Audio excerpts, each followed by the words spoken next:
ખાસ વિનંતી કે આપણા મા બાપની ખબર રાખવી, મા બાપને આપણે સંભાળવા, સેવા કરવાની. કારણ એને આપણને બહુ સંભાળ્યા છે. આપણે નાના હતા, મોટા કર્યા, નવડાયા, ધોવડાયા, ખવડાયા, ભણાયા, ગણાયા, કેટલું બધું કર્યું. તો મોટા થઈએ તો પછી આપણે એમના વૃદ્ધ અવસ્થામાં આપણે ખબર રાખવી. આપણી સંસ્કૃતિ એ છે ભારતની, માતૃદેવો ભવ, પિતૃદેવો ભવ, આચાર્ય દેવો ભવ. આપણે બધી વાત કરીએ છીએ એટલા માટે કે એમનો ઉપકાર આપણા ઉપર કે નાનપણથી આપણને બધી રીતે મોટા કરી અને આપણે તૈયાર કર્યા, આપણે લગ્ન કરી આપ્યો, ઘરબાર આપ્યું, ધંધો આપણને આપ્યો, પછી આપણે એને ભૂલી જઈએ તો આપણે કેટલા કૃતજ્ઞ કહેવાય.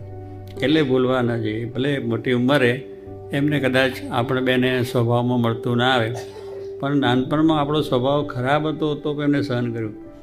તોફાન કરતા, ઘરમાં કામ નહીં કર્યું, ઘરમાં કંઈ તોડી નાખ્યું છે, ભણતા નહીં ગયા, બધું ઘણી જાતનું આપણે નુકસાન કર્યું છે. તો